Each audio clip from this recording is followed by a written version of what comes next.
Thanks for joining us. I'm Nancy Furness, and this is We've Got Issues. Our interview today is taking place at Coquitlam City Centre Library, and we're on the traditional, ancestral, and unceded lands of Coquitlam First Nation. So we'd like to thank the Coquitlam people who continue to live on these lands and to care for the lands and the waters and all that lies above and below. Today we're joined by Helen and Terry. Helen is a biologist and a director, and Terry is the hatchery manager and a director with Hyde Creek Education Center and Hatchery. So thank you both for joining me today. Great, our pleasure. Pleasure to be here. So can you tell us a little bit about the Hyde Creek facility and how long you've been in operation and where you're located? Okay, so why don't I do the easy one and you can do the hard one. Okay. We're located at 3636 Coast Meridian Road, which is Coast Meridian and Prairie. In Port Coquitlam? In Port Coquitlam, correct. We were incorporated as a society in 2001, but there has been a streamkeeper association since 1996 on Hyde Creek. So there have been lots of people looking after the creek for quite a while. Actually, it started in the bathtub in somebody's backyard in 1982. Oh, now really? We're getting Wow. Oh, is there a story behind that? No, that was a little before my time, so any stories are long since gone. So. Yeah. Okay, well you have the hatchery and you also have an education center. Can we just talk briefly about the education center? What happens there? What kind of programs do you put on there? And who are they available to? Well, the upstairs of our hatchery is almost unique. It's a classroom facility, so we can bring people upstairs and essentially do the part of the tour upstairs, where we can have a structured kind of, but we prefer it more on the outdoors because we're more outdoorsy people. So we'll take the kid. Usually it's kids, schools, and this sort of thing, and we'll take them on tours around the hatchery, explaining the importance of the creek, what makes a good, happy, healthy creek. We also take them. There's a mural. We have a beautiful mural at our hatchery. It's a 4-season one, and it tells a number of stories which we relate to them when we take them around the mural. And we also, when we're indoors, we'll show them the hatchery actual operations, how we collect the eggs, where they're growing, and then into the fry-off stages where we have the cat troughs, and finally into the pond. Well, it sounds really interesting. Are these open to the public, or do you do They tours are for schools? open to the public, but only at a specific time. Okay. Usually what happens is if you try to go in any time of the day, you'll find a locked gate because nobody lives there. All right. So we're looking at... Except you, Terry. I swear to God, you spend a lot of time there. You sound very dedicated. Especially since that last spill now, because of that last spill, I've had to go off of some of our systems, so now I have to be extremely careful with what's going into our tanks. So I'm literally coming in every day now in order to work on them. We're going to talk more about that in a little bit too, because that's something that we do. Yeah, that was a bad know repercussion. So let me add two things to what Terry is saying. DFO has used our facility for training sessions. Oh, right. And so in addition to the tours that Terry was talking about, we also have Boy Scout and Girl Guide groups that come in. And the facility, because it's a great classroom meeting area, is also available to the community. So we've had a number of community meetings there as well. Oh, that's wonderful to hear. So it's almost a public space. You can rent it out? Is that how you... We don't usually rent it. I mean, with other naturalist groups and things like this. So if it's a relevant kind of group meeting. Exactly. All right. No, that's wonderful to hear. Yeah. So you've got that educational side, and then you also have the hatchery. Can you tell us what kind of What Well- are you doing? What are you raising, and how many? Yeah. Well, I'd like to just kind of finish what I said here before. Saturdays between 9 and 11. Okay. Otherwise, That's number 7. Oh, that's number 7. Oh, that's point number 7. Okay, gotcha.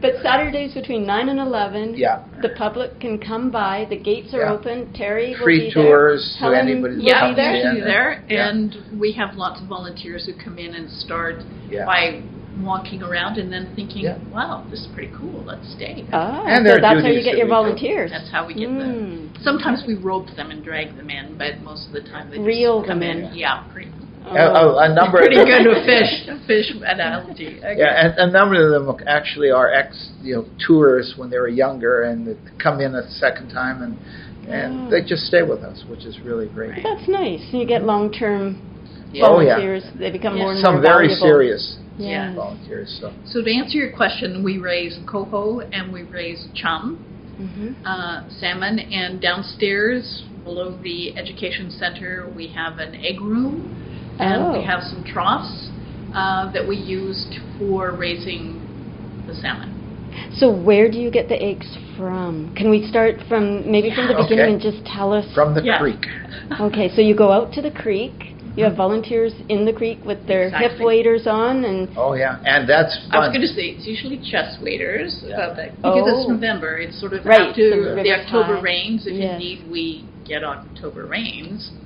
Yes. But yeah, chest waders. okay. Yeah. We'll net the fish in our catch area, which is right next to our hatchery, and haul the fish in and put them in big green tubs until they're ready to give us their eggs. Oh, and the milt. You see, And he's, the milt. he's Right. doing the female. He's doing. part. You're only doing Yeah, half yeah. the story. there. Yeah, the other Oh, yeah. half is the milt. Yeah. And so you harvest the eggs, extract the eggs. I don't know Yes. what the term is, and then you have the milt as well. Yes. Yeah. And then Mix them together. Mix them together, add a bit of water, a little salt. Like No, a- no, no, no salt. No salt. It's like a recipe. We're not eating them. Yeah. And So- then they go into egg trays. Yeah. Okay, and then you incubate them. Is that the right word? Mm-hmm. And then what happens? Well, they follow their procedure. They hatch out. Before they hatch out, they go through various stages. And depending upon the stages, there are certain duties that we perform on them, like shocking the eggs. And what that does is just gets rid of the weak eggs. How do you shock an egg? Well, you drop them into a bucket of water. Okay, that would Yeah. be shocking. It's not like electrical shock. Yeah, Oh, nothing, no. nothing Okay. electrical. Yes. Okay. We And, like our fish. We yeah. like to raise the fish. But once they get to a certain stage, they go from the egg room into our cap troughs, Okay. and in there we use water from the creek And water from the well. and water from the well. Oh, so you have a well on site? Yes, Yeah. and we'll get to that when we talk about what is our biggest challenge. Yeah. Okay. One of our biggest challenges. Mhm. And we have people coming in every day to sweep out the troughs, to get rid of the old food that hasn't been eaten, and fish poop. Yeah. And See, when they're ready, we release them. Yeah. See, the challenge is I like to make sure that I have multiple systems in place in case one goes down. Right. So when we had that incident, the first thing I did was to take us off of creek water, but we still had well water we can operate on. and, okay, so that's an important Oh, that's point, very important. right? Yeah. So that's kind of your backup. Yeah. Okay. Yeah. Now, the only challenge with well water and having creek water is a really good thing, particularly in our urban environment. But sometimes we've had well challenges, and so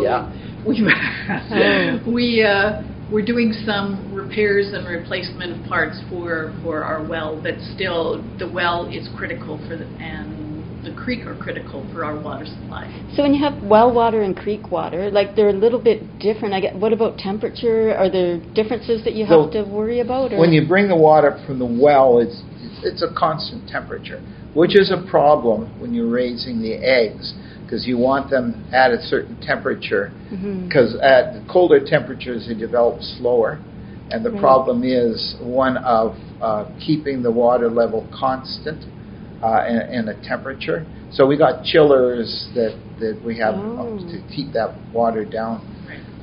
So this is chillers in the egg room Yeah. so that everything is operating at the sort of same temperature as the creek. Right. And when are these ready to release? Like, what time of year do you go out there and release them?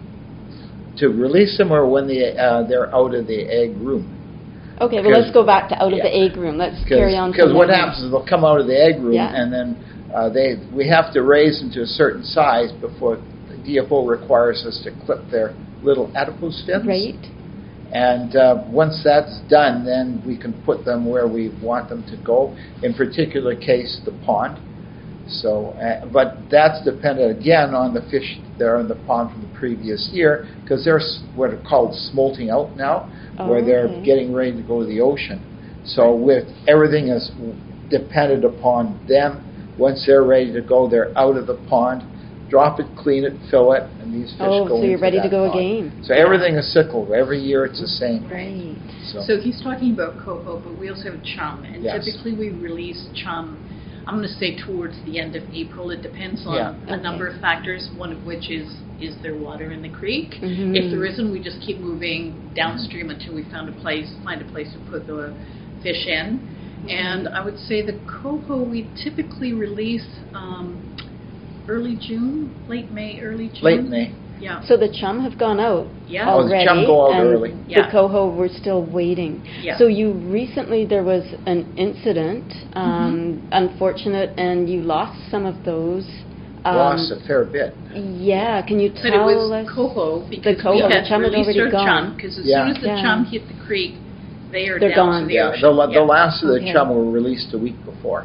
So Oh, we kind of just lucked out on luckily, there. Yeah. in one respect. Yeah. Can you talk about what happened and how many you lost? And don't cry, Terry. Don't Yeah, cry. and- Oh, I was. You can. You don't have Yeah, Kleenex to- I got a phone call that morning, and the person coming in to clean the tank said the whole top of the trough was just covered with dead fish. So when I came in, I called in as well, DFO, and notified them, and they came in, and we did a count all the dead fish out of that.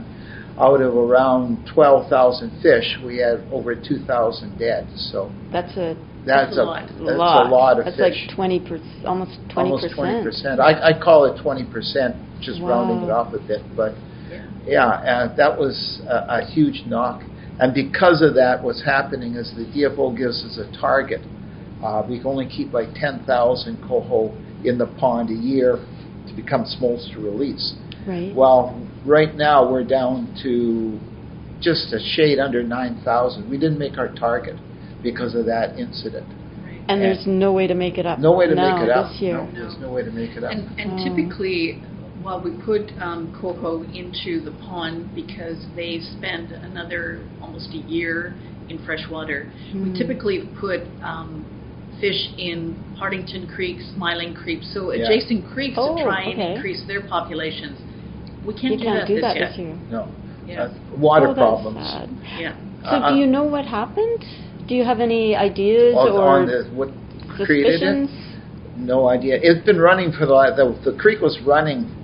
We had rain pretty much the entire week, so it wasn't like something that built up and it got washed in. Didn't get flushed. We had rain for a while, so something had been introduced into there. Something from outside of the stream. And got it in was there. strong enough that like we have a pond as well too with our big fish, and that pond has a lot more water in it than the little cap troughs, and we lost over 100 of them as well too. So just a reminder to everyone of the importance of not putting solvents or paints or paint thinners or any of those sorts of substances which are highly toxic to fish down the storm drain or your own drains. So please be careful with that. Right. Yeah, I don't know what that material was. It was serious enough to cause damage to the fish. And especially when I consider the creek was flowing quite nicely, it was pretty toxic. Yeah. You know, during the summertime, what happens is the creek essentially reduces its flow down, Right. and right It's to the dry spot. sometimes. Yeah, well, Yes. our section dries out, and what happens is people put things down the storm drain. that stuff could stay in the storm drain and build up and build up and build up right. until we finally get a summer rain. And as you know, our summer rains aren't like our winter rains. Yes. It's just enough to push that stuff into our pools, and we have more fish kills. And that sort of stuff is like washing cars, washing windows, washing the side of a building, just industrial. Right. It just so a builds lot up. of public education. It needs public needed. education. Is there, But I also think it's carelessness. I think it's somebody thinking, oh, well, I just need to get rid of this. right, right. So, Terry, there was a blue color in the creek, I They think. said it was a bluish Yeah. tinge, but Yeah. So the it's, last time we had a bluish tinge, it was a porta potty I've that someone had tipped over, and it went into the creek. And as you know, there's lots of chlorine in that. right, Yeah. right. So I'm sort of the porta potty, maybe, in part because there's lots of construction upstream of the creek. And it is a blue color, right? It is. Yeah. So It's that's a kind of lovely a blue color. yeah, it's Yeah. pretty. Is there Yeah. any investigation that is being done, or is that? I grabbed samples of that water at that time. Hmm. I sent it to DFO, and DFO has processed it and has sent the facts and figures, and I was emailed the facts and figures, but it's just facts and figures. It means nothing to me. So they're turning that over to their forensics, and they will say, no, this, and this. It's got to be that. Okay, so they're going to do a little detective So they'll work a little and try bit of and detective narrow work it down. for us. Yeah. That's Okay. where it is right now. We Right. have So got you're that. looking at chlorine and different levels But of. the city was also there. The The city city was also there. did an investigation. They couldn't find They anything. couldn't find anything at that Right. time. So, but remember, it came through very fast. Yeah. But So could- it's not as if you could see somebody, pouring Yeah. something down the drain. Yeah. I guess to find out what the substance is would help to narrow down where it came from. Can they Correct. do tissue samples or anything like that, or it's just they'll get the information they The need out of best water sample? information you're going to get is from DFO when they do the forensics Right. on the results of the sample. So is there any public education that will go out as a result of this? Have you, to Well, the people that are nearby, or is the- it an ongoing process? The interesting thing I see here is that this is almost like the straw that broke the camel's back, because since that time, this is the second interview, and I've got another one coming up as well too. All of a sudden, this is going out to the public in various forms of media, Mhm. which is fantastic, because the public has to be aware of what's happening. Right. To me, the most important thing is we can't police the creek ourselves. Yeah.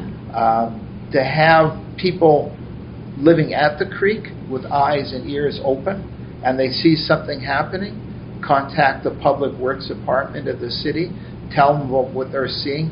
They'll bring somebody in as ASAP, and hopefully they can catch these sots doing it. Right. And then catch them red-handed. Right. So But we if- also have a lot of people who walk or cycle along Yeah. the trail. Yes. And I'm calling them the guardians of the creek, because they will stop us and they will tell us of things they have seen, and they will Right. point out things. So we have a lot of people Lot who of are eyes. aware Yeah. of what's of the Mhm. creek itself. I wonder So- even if a sign, is there a sign there saying if you see something, call this number? Just so people cycling by, they see something, they go home, they forget about it. Maybe if they, Yeah. right then and there? I think there's a couple of signs that were done by school kids, Yeah. Oh, and they're okay. posted along the trail, and they. But they won't have the phone blah, No, blah, they blah, won't, blah, blah, no. blah, blah. Mm. I Then even blah, have to blah, look blah, it up, blah. Terry. Yeah. Yeah, because sometimes you it's have hard to to call. know, who do I call? Yeah. A lot of people don't know that. Yeah. Essentially, you call City Hall, they'll get an operator, Yeah. and they'll say, well, I've got this problem. Yeah. And they'll say, Right. well, that would be Public Works. Okay, contact Public Works. Public Works phones, okay, I got a fish spill, and they'll send somebody down. They know what to do from there. So as Yeah, soon well, as word gets to them, yeah. they start that And process. it's critical they get ASAP Yeah. and move on it fast, because, like you say, and it's important if you do see it Right. to be there, because what happens is that stuff goes downstream. Right. And once it goes downstream, you're the only witness. Right. So if I see somebody that's like a carpet cleaning truck emptying its detergent into the creek, and that has happened. That's just, yeah, That has example. happened. Okay. Wow. What you do is, once it's in there, it's gone, and once it's gone, they could leave. There's Right. no At There's least no you evidence. have, Yeah. you take a license plate down number, you contact. But you need to have that. You need to have that to show. So can I ask, if you do have that kind of evidence, what are the consequences? Is there a fine, or what happens? Well, that part of it I'm not really privy for. Yeah. But Yeah. I do know that there's a sign right next to our creek where we are that says anybody dumping anything is $2,000 fine. I've never, Okay. nobody's So- ever gone Yeah, back to us is that on the max? so. Is that the minimum? You know, Yeah. Right. we don't really know. That would be up to Um, DFO to enforce that, I guess? Well, I think it's probably Environment Canada. Environment Yeah. Canada, okay. Yeah. Although the city did nail somebody lately. Oh, did they? Oh, Okay. yeah, they did. Good. It was a construction site, and what they were doing after the construction site was over, they were emptying their little porta potties into the creek. So they actually had a person you go. standing there until work was over. And once they saw that, because somebody had reported it, Yeah. they saw that, they caught him red-handed. Yeah. So Wow. yeah, then you that think was of good. all the things that you don't see, right? Yeah. Well, exactly.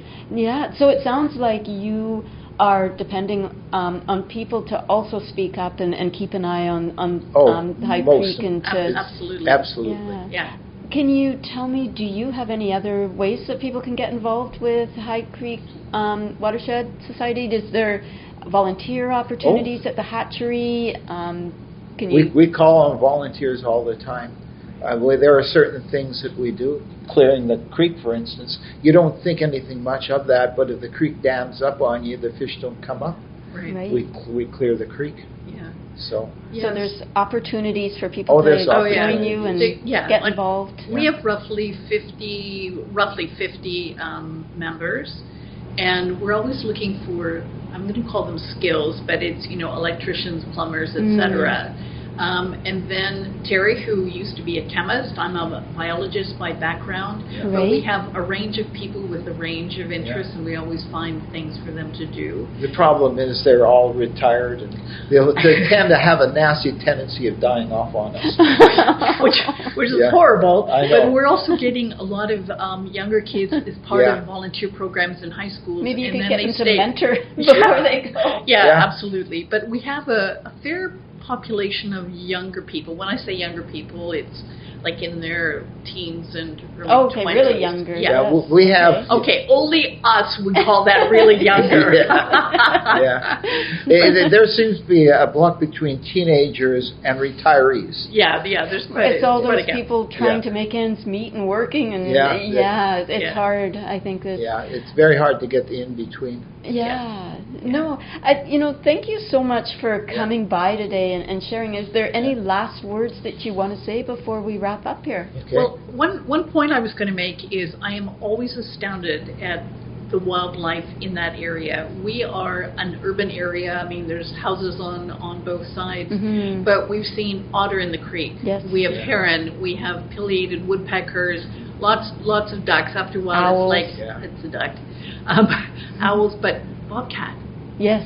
coyotes, bears. Yeah, I mean, yeah. We're it is lucky a enough to terrific- live that area. and deer. I mean, Yeah. it is an amazing, It's a very vibrant yeah, space, creek and natural space. Yes. And Yeah. I think that's why people value it, Mhm. and why we have all of those guardians walking their dogs. Who are I watching what's also, going on. Yeah. whenever I do tours, we have the kids there. The very first thing I say as an introductory thing is that, we live in an urban area.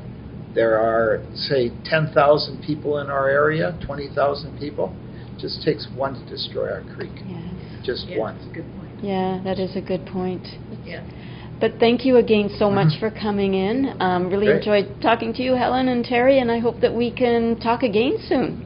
Sounds Absolutely. good. Come and Sounds see us good. on Saturday. I would love to. 9 to 11. I plan on coming. We'll show you what checking we it out. talk about. Okay, well, Okay, thank great. you. Great. Thanks so much for watching. This is We've Got Issues, and we've been speaking to Helen and Terry from the Hyde Creek Education Center and Hatchery.